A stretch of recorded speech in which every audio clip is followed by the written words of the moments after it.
Josh Fenwick, welcome to the Chili Studios. We have some relief on the way, but this has been a buster this week, hasn't it? It's been cold? No one told me. Well, you've been so busy. Oh, you probably haven't even noticed. I'm just working up a sweat back here all day, every day. Well, you're in the salt mines. Absolutely frigid out. It takes me like half an hour to warm up the bed before, fall asleep right next to the window. Super chilly in there. Well, you know what? Get some insulation, get another quilt. And the nice thing is Monday, +4, freezing rain. You can't make it up in Alberta. Then we go back to more of our normal stuff. Happy holidays, everybody, and welcome to Hoop City with Paul Sir. I'm glad to be back in the chair this week. So grateful to Doug Mclean, who we're going to have on a bit later, and I'll explain why in just a moment. But Josh, you and Doug did a fantastic job, and it was fun to talk to you from my hometown down on my family farm down in Iowa, and really enjoyed the conversation. And everybody out there, I hope you've had a great week in spite of the cold.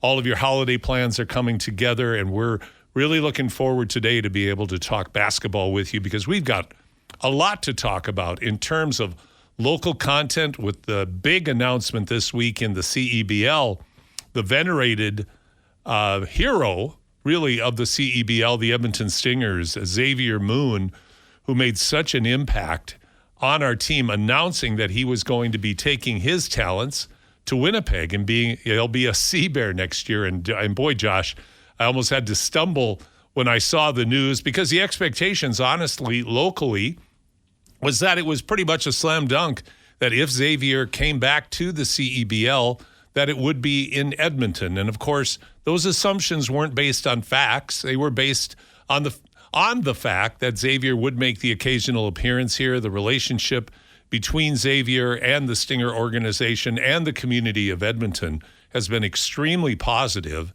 But that isn't the reality. And we're going to be talking with Joey Slattery from Winnipeg. Joey does a ton of media work, radio, TV, with the Sea Bears, his podcast. And Joey will be joining us and talking about, I think, the gleeful Winnipeg Sea Bear organization with this announcement. And we'll also bring back Doug Mclean. Doug and I have been longtime partners handling the Stinger broadcasts here at the Expo Center for a long time. And I think Doug and I will be able to give a bit of a requiem of Xavier's departure and what its significance is in terms of the Stinger organization. But I use the term electric and eclectic today on our show because we do have an eclectic lineup, but it's a great, great lineup. Next segment, we're going to be having in a friend of mine, Kevin Lehman. Kevin is a long-time Missouri Valley NCAA Division I broadcaster, longtime coach as well, has sons playing Division I basketball. He's going to join us in the second segment today. We're going to talk about the NCAA scene right now because it is an interesting scene. NCAA basketball today, compared to pre-pandemic, it's two different worlds. It's turned from the traditional NCAA of scholarships, heavy regulation, transfer had started to liberalize a bit at that time, to the point now where everything is different. It is really a professional experience that is trickling down into high school, trickling down in some respects even further, as absurd as that sounds, but it all starts with NCAA. So we'll talk with Kevin Lehman about that. Our third segment will focus on the Xavier Moon situation. The deep dive for this week, I'm bringing in my son, Steve Sir. Steve, of course, Ross Shep great, long time, had a wonderful Division I career, 5-on-5 pro career, still continues in basketball at age 43, both as a player and as a coach, primarily as a coach for the Mongolian 3x3 program. Also, though, working with Team Canada on 3x3 as well. Steve will be coming in to join us for the deep dive today. So, welcome to the program, Josh Fenwick. Why don't we start with a little bit of Three from Deep? Yeah, absolutely. Before we do that, sorry for interrupting. Let's do the poll question. Absolutely. So, the poll question this week, very interesting one. A lot of hubbubaloo around this. How many wins will the OKC Thunder have this regular season? 65, 70, 73, or will they break the record? And our option is 76, something that has been thrown out there. So, Hoop City Show on X, the Everything app. It's all happening on X. Get out there, give us your thoughts. Yeah, that's our poll question today. So it is a great question, and let's go to 3 from deep because it ties right into that. Yeah, absolutely. So, question number 1 for 3 from deep. The OKC Thunder are 24-1. Steve Kerr comments that they could be the best team of all time. They could break the 2016 Warriors win record. Could they become the best team of all time, Paul? Well, the interesting thing about Steve Kerr's comments is if there's anybody who is qualified to make those comments, it would be Steve Kerr, because he was on the last 2 record-breaking teams as a player with the Chicago Bulls when they won 72, and as the coach of the Golden State Warriors, and it was 2016, right, Josh, when they won 73? I sure did. Yeah, so Steve Kerr comes at this with a completely different perspective than any of us would have because of his involvement with the 2 previous records. Those are powerful comments, and of course, Kerr made them after another drubbing, this time on his Golden State Warriors by the Thunder, which is not just commonplace but now expected. And he made the comments afterwards that he would expect that they have a great shot at breaking the Golden State record of 73. My own personal take is absolutely. The big if, always, and I almost feel at times so redundant in making the obvious statement that providing there aren't any serious key injuries, but that's always the qualifier. So I think going forward, Josh, I'm going to stop saying that because I really feel like a broken record. Of course, that can impact any team's performance over the course of the year with key injuries. So that being said, I would expect 75 to 78 wins from this team if they stay healthy. They are, and then I would take it a step further. Can they be the greatest team of all time? I would say absolutely at this point. They have the potential by the end of this season to be the greatest team of all time. This is what I find interesting about it, because regular season success and postseason failure might be the greatest, what's the right way to put this? That can be the greatest failure of a team. And I'm thinking particularly, Josh, if you recall the New England Patriots, when they had that fabulous team, was it one loss that they had during the regular season? They had no losses. No losses. It was undefeated. And then they go down to the New York Giants, I believe, in a absolutely shocking loss in the playoffs. And you know, when you take a team like that, and here's my scenario. They break the record. They have 78 wins, they being the Thunder. And then they face the dreaded Dark Lord, Nikola Jokic. And they get defeated in 7 games in the playoffs. How absolutely devastating that would be. That's the only scenario I see at this present time that could dethrone this Oklahoma City Thunder. What are your thoughts? I see where you're coming from, and I really want to be like, yep, the Thunder are going to break this record, whatever, health otherwise, let's throw that out. It's one of those things, like the conversation we've been having this year at the station, to loop it back around to football, to link those things, is that Patrick Mahomes and the Chiefs might miss the playoffs this year. They have like a 6% chance now or something like that. And all signs point to, yep, they're going to miss the playoffs. But it's Patrick Mahomes, it's Andy Reid, it's Travis Kelce. You literally can't count them out until they have the little E next to their name. Until the Thunder actually get that 74th win, I will be like, I don't know if they can break the record. But I think all signs are pointing to, yeah, this team is honestly one of the deepest and greatest assembled all through the draft and a couple through trades. Shout out to Alex Caruso, Isaiah Hartenstein. They fully can, like, when we get to that 74 win thought, it's like playing a video game. Like, oh, yeah, I put all the superstars onto one team, and they won 81 games. They lost once to the Portland Trailblazers in overtime on a back-to-back in October, and then they didn't lose again. I think they can break the record, but I just like the idea just makes me sick. The idea, that's I have to ask the question. The idea of them breaking the record makes you sick? Just like, not the idea of that team specifically, but just seeing a team that's that good that they'll break the record, and they could do so in such spectacular fashion. The Warriors in 2016 only broke the record by 1 game. We're talking about the chance that like this team breaks it by 3 wins or 4 wins. Yeah, maybe. they could be 79-3. Yeah, right. That is the way you feel right now. Yeah, like they are absolutely rolling. And the only man, I agree with you, the only man I think can take them down is Nikola Jokic and the Nuggets, because that man is the Denver Nuggets. If I had the knowledge and I guess the desire to do something with AI right now, I would definitely do a video of Nikola Jokic with the Darth Vader cape and the lightsaber. Oh yeah, and taking down the Thunder, because that's how I envision him right now. I'll just a couple of thoughts on your comments, and of course they're very fair comments. Until they do it, they don't do it. But the way that this is what I love about Oklahoma City.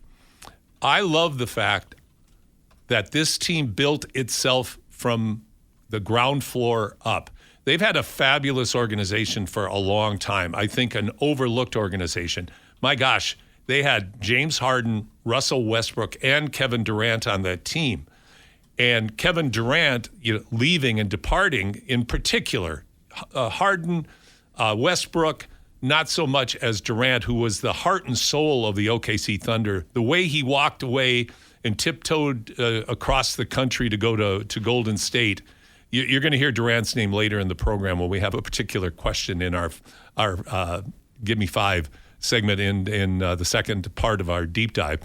But I love the way OKC has built this team. And the thing that I love the most about them is they're doing this on defense, and they're doing it with and without superstars. They have a great blend right now, a unique blend of superstar talent with arguably the MVP. We'll talk about that in just a moment or a bit later, also in the deep dive. But they have the MVP, they have a first-team All-Star in Jalen Williams. And Chet Holmgren is going to be one of the great players and is becoming one of the great players in the league. But Lou Dort's a role player, a physically imposing role player. But they're filled with role players and talented role players that accept their role on both ends of the court. They have a historic defense. They're almost impossible to score effectively on.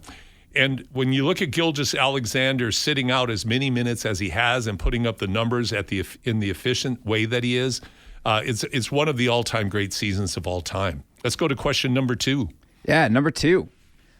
Let's try to get away from the OKC Thunder and the absolute mushroom cloud of a season that they are casting over the NBA.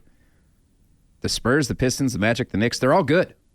They're very good, and I'm going to start with the last name you gave, and I'll actually loop them into the Magic, because the Knicks and the Magic are going to be facing off in the NBA Cup for the Eastern Conference to go to the finals that'll take place next Tuesday in Las Vegas. The games take place tomorrow in Las Vegas as well. Knicks are really good. Jalen Brunson, my gosh, the guy, he's so incredible to watch.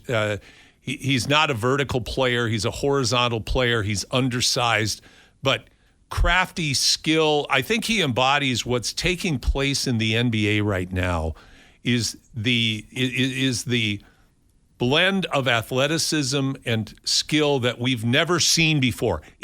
I would say it's groundbreaking. I don't want to use the term historic. I'd say groundbreaking, because the way that players are playing now, they're playing with the ball, with skill sets and footwork and variety of shots that we finally, we're going away. And I've bagged on analytics for a long time, but we've gone away from the 3-year layup crap, and we're now into real basketball where mid-range matters and variety matters and setting your teammates up matters.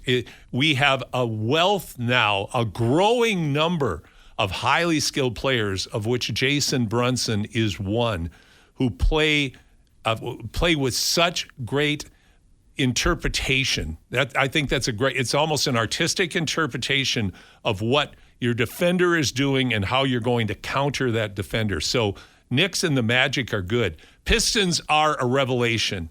They have 142 yesterday. Cade Cunningham, one of the recent MVP polls that I read, Cade is in the top 5 now. A remarkable player, remarkable season. The turnaround of that franchise that just 2 years ago, what did they lose? 38 in a row? Yeah. My God. To have that kind of turnaround is unbelievable. I agree. Like, they're absolutely rocking over there in Detroit. They have to be happy with the way that all their sports franchises are playing right now. You can be happy with the Tigers. Yeah, the Tigers didn't. Now, did I read where the Tigers were letting their best pitcher go because of money? Yeah, they don't. They're a cheap franchise. They want to let go of Tariq Skubal, 2-time Cy Young winner, by the way, best pitcher in baseball, and they're squabbling over $250 million. This is for a different time. I'm going to get too fired up about cheap owners in baseball. Calm down. Let's bring the team in. Let's get a bag for Josh. Guys, so you can breathe into a timeout. You want to go to number 3? The Spurs. I got to touch on the Spurs. The Spurs are, if they are, I am so curious to see where the Spurs are a year from now. They might be the new Detroit Pistons. And they might be the team that could come up and get into the mix, into the talk of being able at some point to contest the OKC Thunder. They are good. They are fun to watch. Robertson, their rookie, is incredible. Obviously, his dad was a great NBA player. But this kid is really good, and he fits into that mold that I was describing with Jalen Brunson. His abilities with the ball, his footwork, he's 1 year at university, and he's in the NBA now, and he looks like a 10-year vet. Watch out for the San Antonio Spurs, and they're doing this without Wemby. That's what's most exciting. They have a generational player in Wemby that has been out. Cornette, what a great acquisition. That was a genius acquisition, which almost puts them on the level with OKC in terms of intelligence in building their roster. Through the draft, taking the long view and not selling out. And the Spurs have a reputation for that and have been willing to suffer for years and years and years to get back to this point. So the Spurs are a very exciting team. Yeah, I fully agree with you. They also have elite nicknames on that. When Wembanyama and Luke Kennard are playing, they got French Vanilla, the Slash Bros with Stephon Castle and that one, De'Aaron Fox. There we go. Thank you, Manib. Manib's here watching. Manib's here with us. And we're going to talk, Manib, in our final segment. I want to touch on your show. So, all right. Is it possible, I guess, as we were talking about the Thunder, going back under that cloud, is it possible that the Spurs will become the 90s versions of the Knicks to the Michael Jordan-led Chicago Bulls? Could be. Always fighting to go to the finals, that gritty team where it's like they give the Thunder the most trouble every year in the playoffs, but they just can never get it done due to one thing or the other. I don't read them like that, and here's why. I think they have the potential to be a more complete team than the Knicks were at that time. The Knicks had talent deficiencies at a couple of positions. Number one, John Starks. Starks was such a streaky player, and I think he's one of those guys that you can't win a championship with John Starks. He far exceeded what I think his ability would have dictated his NBA career would have looked like. Ewing was, of course, a Hall of Fame center. They had some great players around him, but I think the Spurs have the opportunity to be a much better team than that because, like with Castle, Wembanyama, with the young players that they've got, I think they have the ability to be a really, really good team along the lines of, not quite as deep as, but along the lines of what OKC is. And I hearken that to Robertson and then to, of course, Wembanyama's continued development into a dominant force in the league. Final question before we go to break. Final question. What is going on with the Raptors? They are struggling. Is RJ gone? There's a bunch of rumors around him. Have the Raptors regressed from their hot start to the season? Definitely. Record speaks for itself. They are no longer the free-flowing. They're not able to impose their will right now. Again, they started poorly, had that 7-game stretch, asterisk, not against great teams. And now they're back on that streak, they look very vulnerable again. Grady Dick has been dreadful. This certainly doesn't hinge on him, but they need contributions from him and other bench players. I think some of the other players have stuttered a bit. I still have question marks about Brandon Ingram's locker room culture building character. That's just me. I'm probably one of the only people making as much of it as I have been by a couple of his outbursts, but that's never good for a team. Scotty Barnes is their best player. Scotty's really good. He's not at that top 10 elite level, so he's not able to carry the team. They miss RJ. I know it's a financial decision that they're going to be making, but I would rather see them keep RJ. I really would, because they were going well with him. I'd hate to see them break it up. On the other hand, Bobby Webster's shrewd, and if they're going to make him, I wouldn't be surprised at all if they make a move. They are struggling. They need to get back on track. I think they can, but a lot of it's going to hinge on whether RJ comes back or they make a deal. We're going to take a break right now, and when we come back, we're going to talk NCAA Division I basketball with Kevin Lehman, longtime Missouri Valley and Division I color commentator. We're going to have a great conversation because the NCAA is very, very interesting this year. So come on back on this cold, frosty morning, getting warmer outside here on Hoop City with Paul Sir on your sports leader, Sports 1440. Well, I'm going to be talking right now to a good friend that I haven't had the chance to talk with, who has given his heart to the game of basketball, Kevin Lehman. Kevin, how's that for an introduction? That's pretty good, Paul, but it's been a while. Good to hear your voice. Man, it is great to hear yours as well. I was just in the state of Iowa, down on the Frosty Farm in Cresco this past week for a family gathering. Thought of you, and I thought, this has gone on way too long. I've got to get Kevin on. And everybody who listens to this program knows what a homer I am for the state of Iowa. But I wanted to touch first with you, Kevin, on the matchup this past week between, the University of Iowa, both men and women played against the Iowa State men and women this past week. And of course, to people not familiar with their programs, maybe that would just be passé. But 3 of the 4 are ranked in the top 25, and the University of Iowa men's was in the top 25 until they took a drubbing by Michigan State. But let's just talk about the men's game.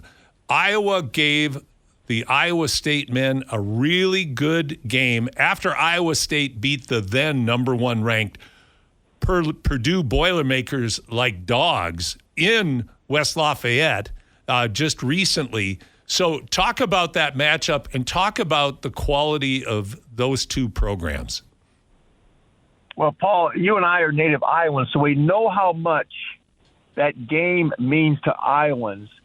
And they have what they call the Cy-Hawk Series, in which Cyclones swept it this year. I think the first time ever where they won in wrestling. And we know Iowa's had numerous national championships in wrestling. They won in the football game, and they won in men's and women's basketball. But the men's basketball, Hilton Coliseum is one of the best venues in the country, right up there with Cameron Indoor, Allen Fieldhouse, you name it. Hilton takes a second to none. So to go in there, Iowa Hawkeyes, first-year coach Ben McCollum, and give them a game, I think surprised a lot of people here in Iowa. And it really gave hope for this Iowa program under new leadership that it can make some noise this year. Well, it did. And Iowa State is an established program now, kind of a perennial top 10 to 15 program. I think they're ranked number 4 right now, undefeated. And like you said, impressive for Iowa because the new coach coming from Drake in his first year brought a lot of Missouri Valley talent. And that's near and dear to your heart.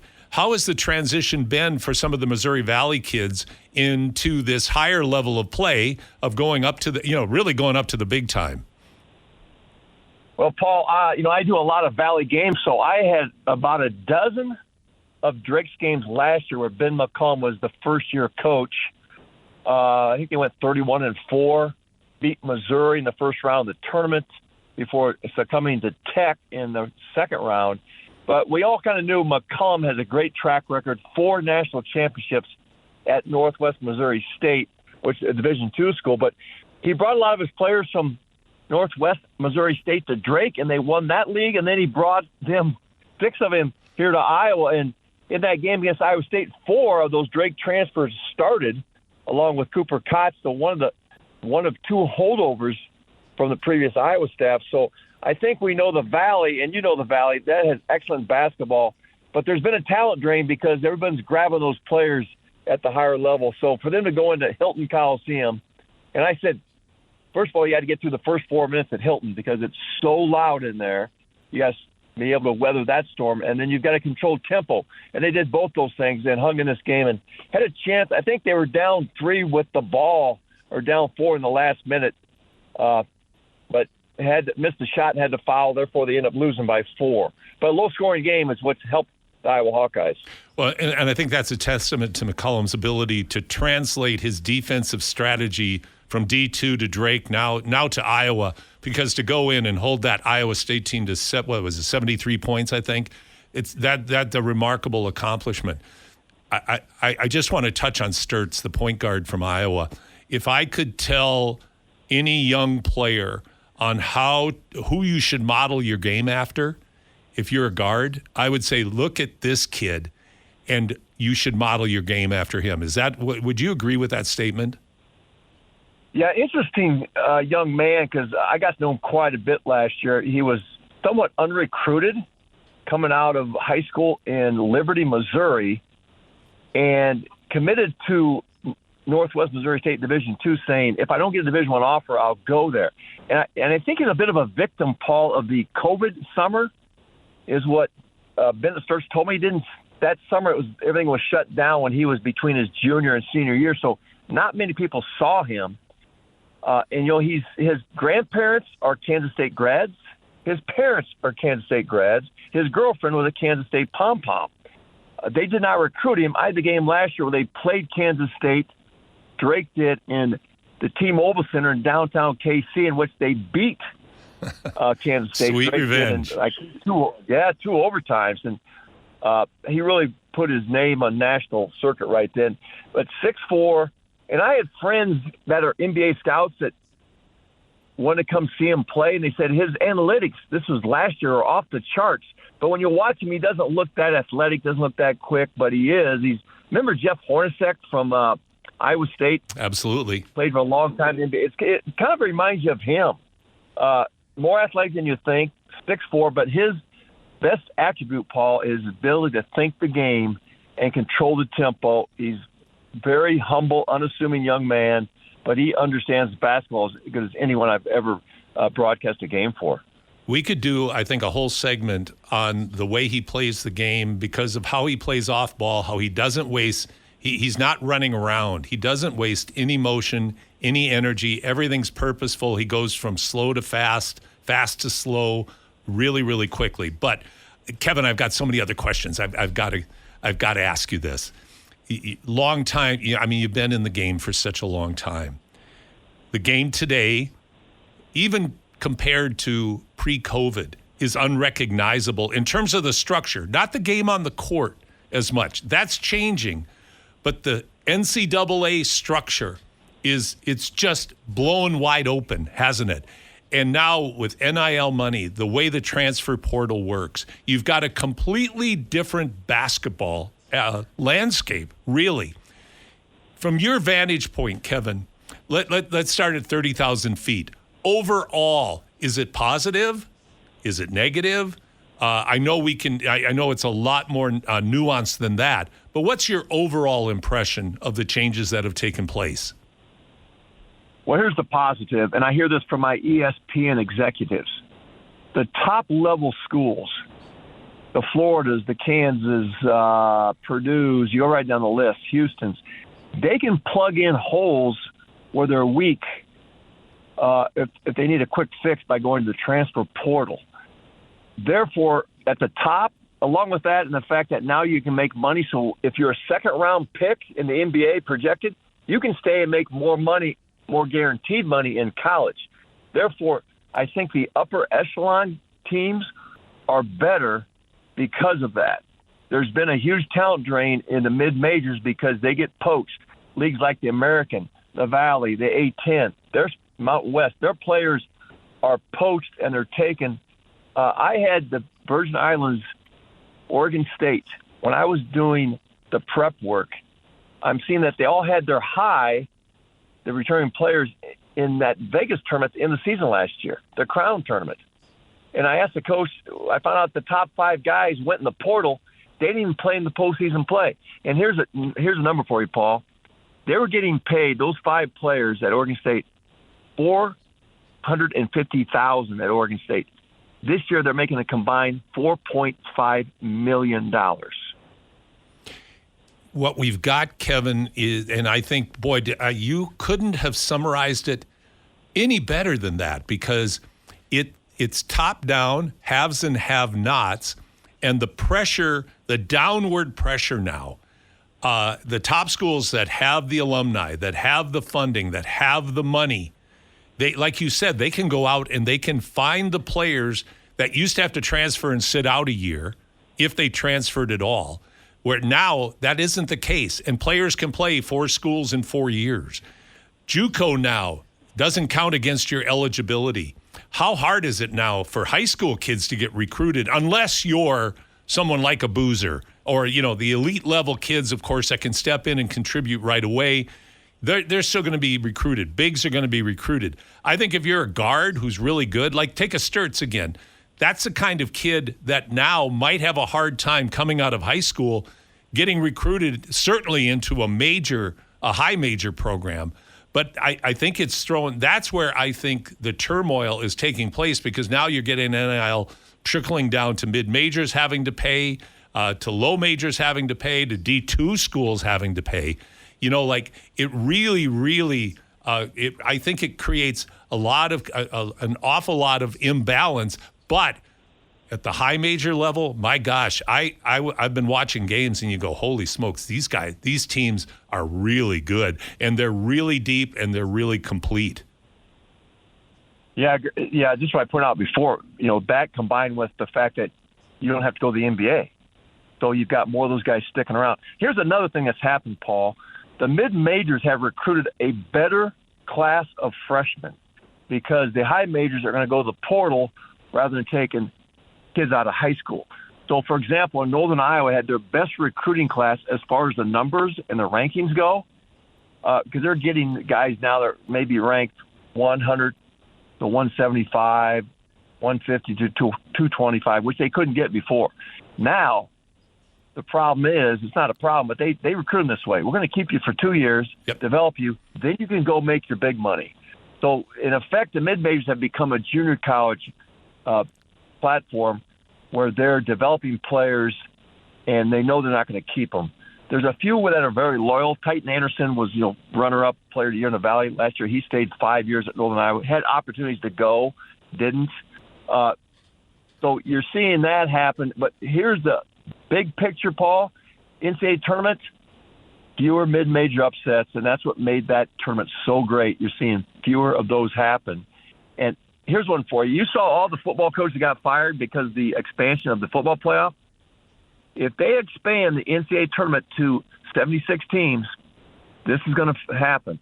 If you're a high major program and you're not in the tournament, you're going to be looking for a new job because the pressure is going to mount. Hey, 76 teams, you better get yourself in the field. What's interesting is I look at coaches rather, Tony Bennett. This just isn't his thing anymore at Virginia, the great coach at Virginia. I think he walked away primarily because of the way that the whole landscape had changed. For a lot of veteran coaches who were really effective, this is running a business, not necessarily running a basketball program. Always has been that way. Let's be real here.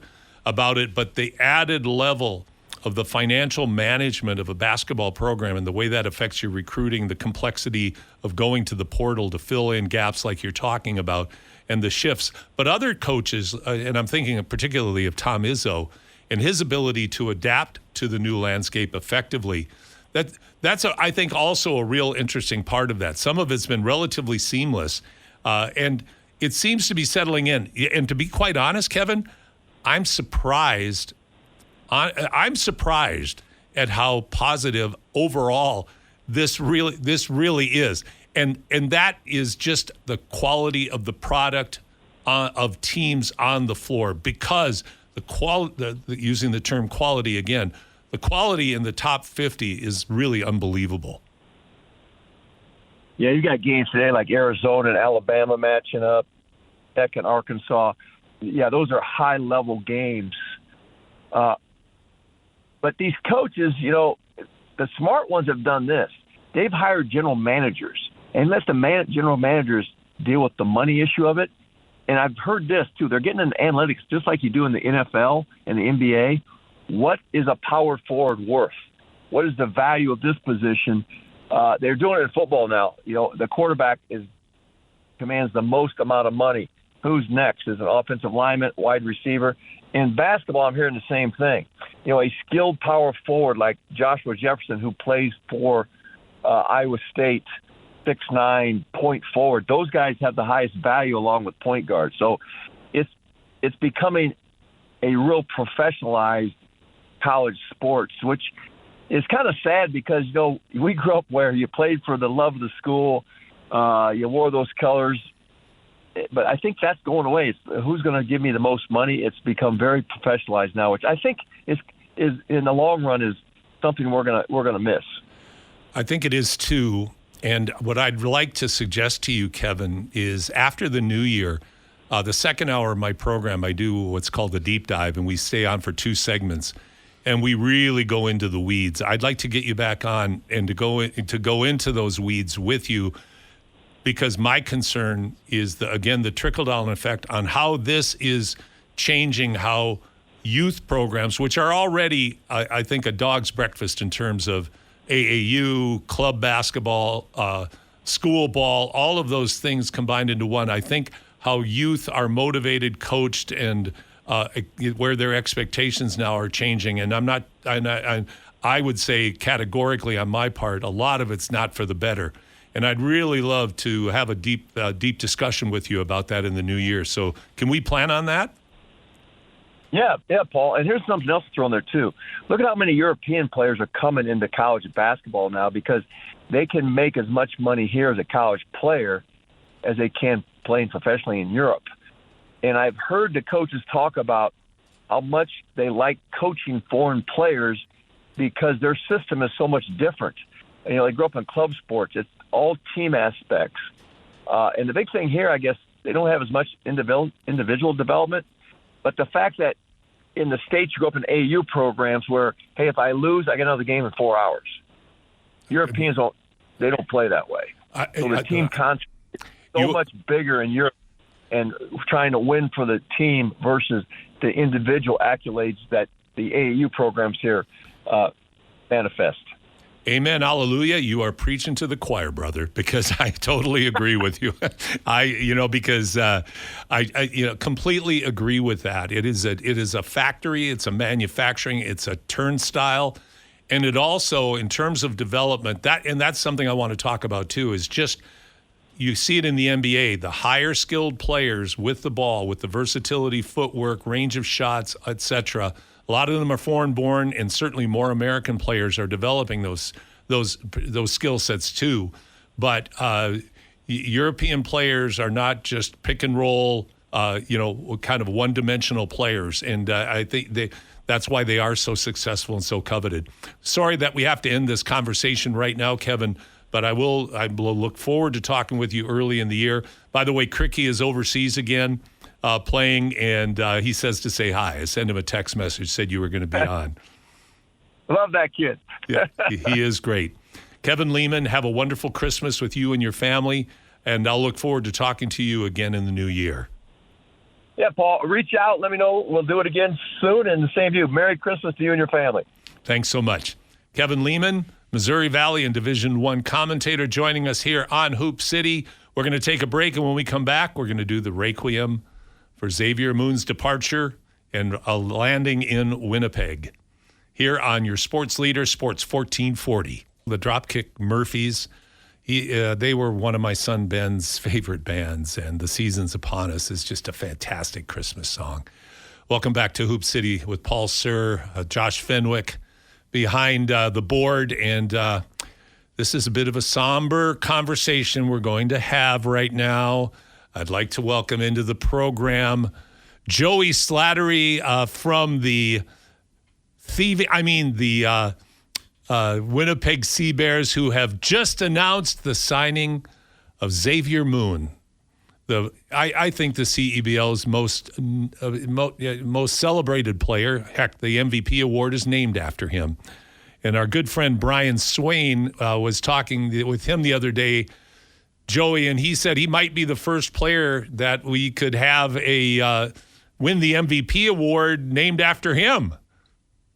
Yeah, first off, Dropkick Murphys, for trivia, owned the oldest sports bar known in, I'm pretty sure, the world, but definitely North America. That was in Boston. But is that right? And I actually asked him that, Paul, at the press conference, like, is there pressure? Because the trophy's literally designed after you. And he says, no pressure, not at all. So, I think that's going to be a narrative for us. I don't think that Xavier Moon is too worried about winning the trophy with his name on it. And of course, thanks for having me on today. Joey, it's a pleasure to have you on. And you did the same for me the other day when I was still reeling in shock when we, in Edmonton, of course, this was something that struck to the heart. That's why I'm calling this segment a Requiem. But talk about the impact on what already is such an amazing organization in the CEBL. And with all due respect to our wonderful organization and team here in Edmonton, I think the Winnipeg Sea Bear, because of the amount of fan support you have in the community, the arena you play in, you certainly have become the standard bearer of the CEBL of what a CEBL team can become in terms of its impact in the community. But talk about the impact of the signing of Xavier Moon on the Sea Bears for next year. Well, I think it gets, first things first, it gets the star signing out of the way. This is a team that I think people, when they first started coming to Sea Bears games, they expected the continuity. There were a lot of stars on that first team that became stars in Winnipeg. No one bigger than Teddy Allen. Teddy Allen was Winnipeg's Xavier Moon, right? And he had won the MVP in his first season, or the MOP rather, in his first season. So it gives the fans that what they wanted. They want the star, and now the question is, how do you build around Xavier Moon? Further to that, this is a huge start for Mike Rainbow. Mike Rainbow is beginning a new era for the Winnipeg Sea Bears as general manager and head coach, and he hit it out of the park with his first move, right? A lot of speculation in terms of how this team's going to look. Mike Taylor had a habit of, bringing in stars almost in rotation, but to the point where fans couldn't keep up. So now the question is, can you keep the continuity with this team? Is Xavier here long-term, or is this a one and done? But regardless, for a guy like Mike Rainbow, who is the head coach at the University of Winnipeg, who's put a great program together there, he has that style of play, that college style. He wants to have a hard-nosed, hard-working team. He feels that Xavier Moon exemplifies that at the highest level. And now he's hoping that he can get the players that he wants, a little easier when you have a guy like Xavier Moon, from what I hear, is also a great recruiter, right? So he's probably going to be throwing out names and influence on who he could bring to Winnipeg. But this is a team that has been here for 3 years. I know the organization's going through some big time changes.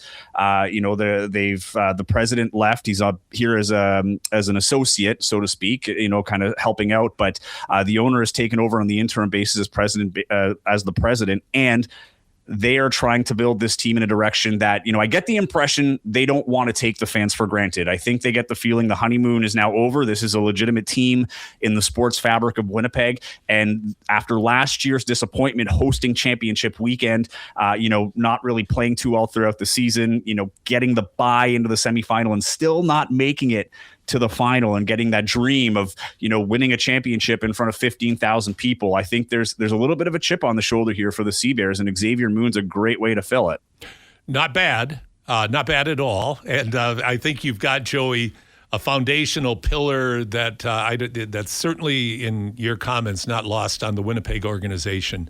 I think, from the standpoint for the league, and going with objectivity and taking any Edmonton emotion, specific Edmonton emotion out of it.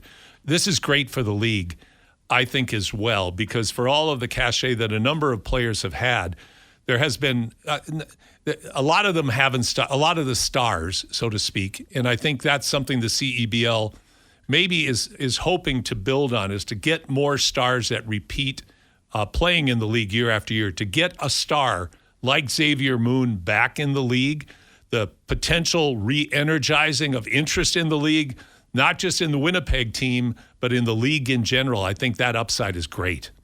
Well, certainly. I mean, how many players do you have coming back to the CEBL after they left the CEBL, signed a contract, and got significant time in the NBA? Xavier Moon was really the first dude to get in there and have a legitimate shot in the NBA, right? And then, unfortunately, he had an injury and he was playing in Russia last season.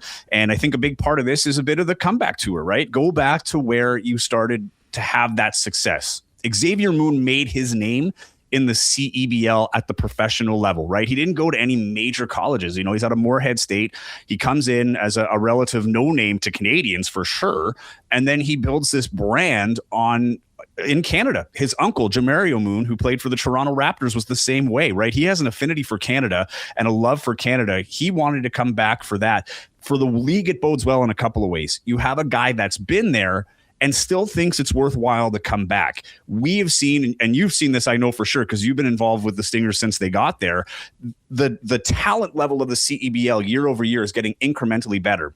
And I think the other part of this is the measuring stick. Is Xavier Moon going to be the player we remember him, right? He's coming off his first major injury. This guy's never had injuries. This has been his first real adversity in his career. He's 30 years old. Can he come back and play at the same level? And is that your measuring stick to see just how good the talent is got here in terms of the young Americans coming up, whether it's from the G League or, Europe, whatever the case may be. And just the timing is perfect because earlier this morning, Kyle Mangus, who played for the Vancouver Bandits last year, just got called up to the San Antonio Spurs, right? So now we have another player he was a role player. He wasn't the superstar in Vancouver, right? So we're seeing a guy who played a specific role, who was a great shooter on a great team, went to Austin to play for the Spurs G League team, and his stats are actually much better there. So this tells me that the CEBL is at a level now comparable and in some ways maybe even tougher than the G League. And players are starting to figure that out. With the current American rule as is, you only have a limited amount of Americans to play, to be on the roster, and then be on the active roster. It is a tight pool. So the Americans coming here are the best of the best that are still, inches away from the NBA for the most part. And the Canadians were getting, the Canadian level of talent is just through the roof. I mean, I'm a few years out of university now. I hate to admit how long it's been, but there was no conversations 20 years ago of players, unless you were exceptional going pro anywhere. Now this is a reality. I mean, I cover, youth sports here in Manitoba, and there are guys yes, they go to school and they have their fallback, but they have dreams, realistic dreams to play pro. And the CEBL drives that. Well, number one, by the way, could you let Steve in at the door? So, excuse me, taking care of a little business here for the next segment. I would caution you, Joey, to talk about being old and how many years you've been out of university, because you're talking to the wrong guy. There's no pity here whatsoever for your age because you're a youngster. You're a youngster. I feel young. Thank you. Well, you are. That's why. And but your points are well taken. And I think what the CEBL has become is the runway. And Xavier was the pioneer. And you lay out the realities of it. He's got to come and play in a much improved league. When I think of some of the guards that will be guarding him that have been that weren't in the CEBL in the first 3 years, that are in the CEBL now, it's going to make for great drama and theater on the court. So very, very excited about that. Joey, I've got to let you go. I'm going to let you go and bask again in your glory, and we will wallow a bit longer. We're going to do our requiem, then we're going to move on. But Joey, happy holidays. Thanks so much for this, and I look forward to talking again soon. Hey, same to you. Merry Christmas. Happy holidays. Thanks for having me on anytime.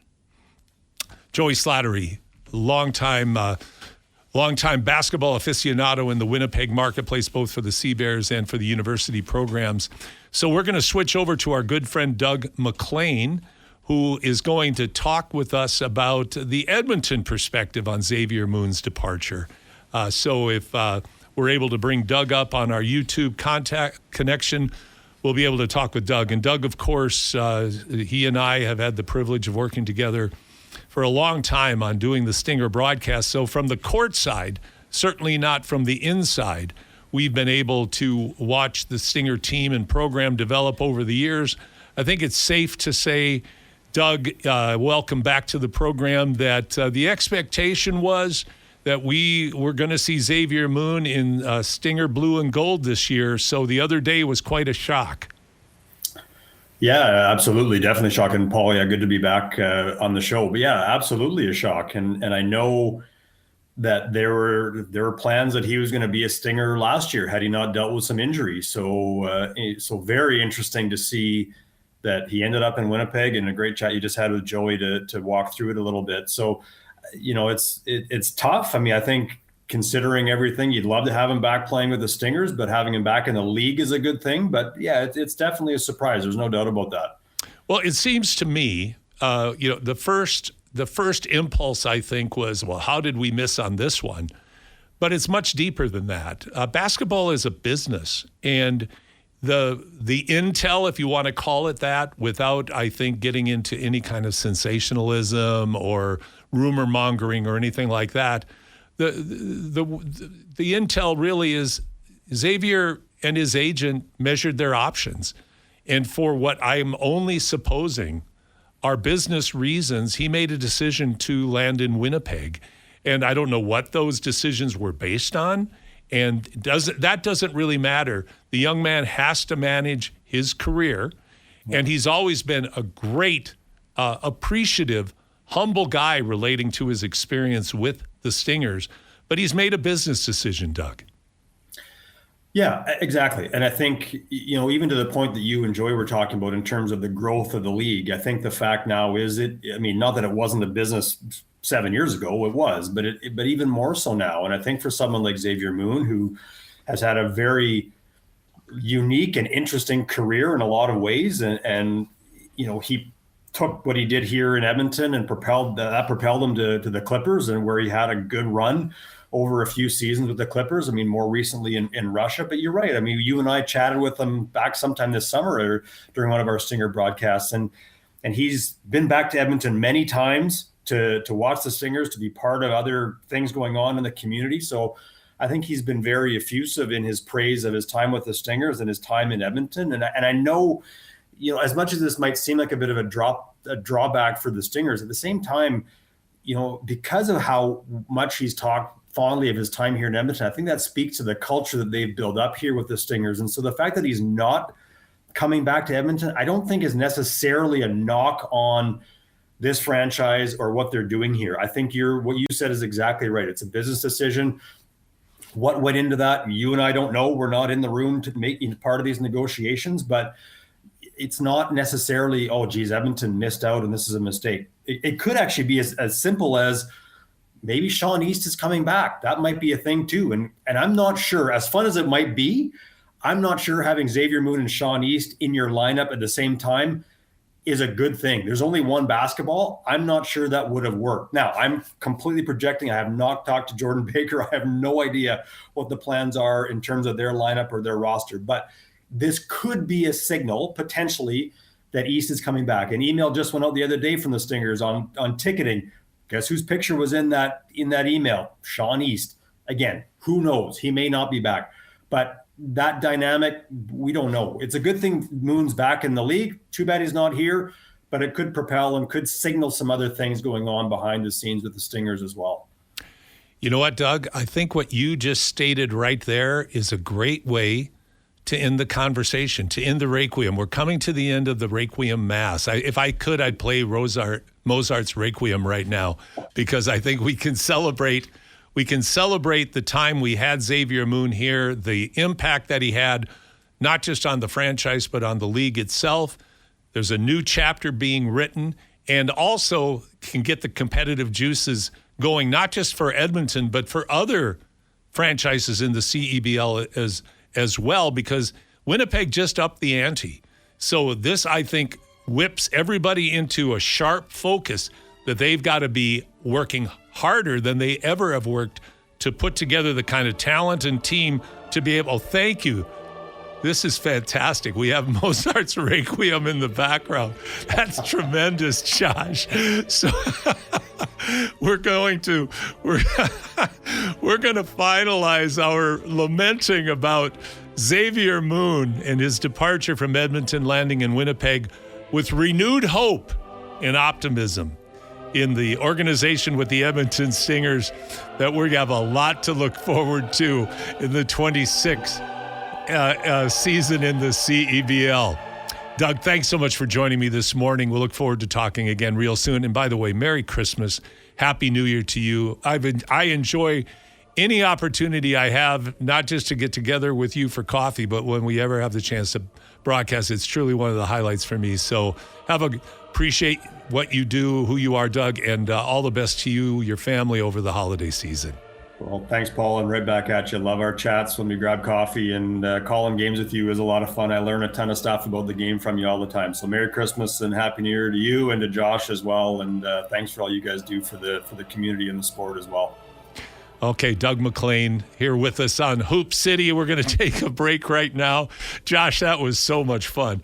Thank you for doing that. And when we come back, Steve Sir is going to join me for the deep dive here on Hoop City on your sports leader, Sports 1440.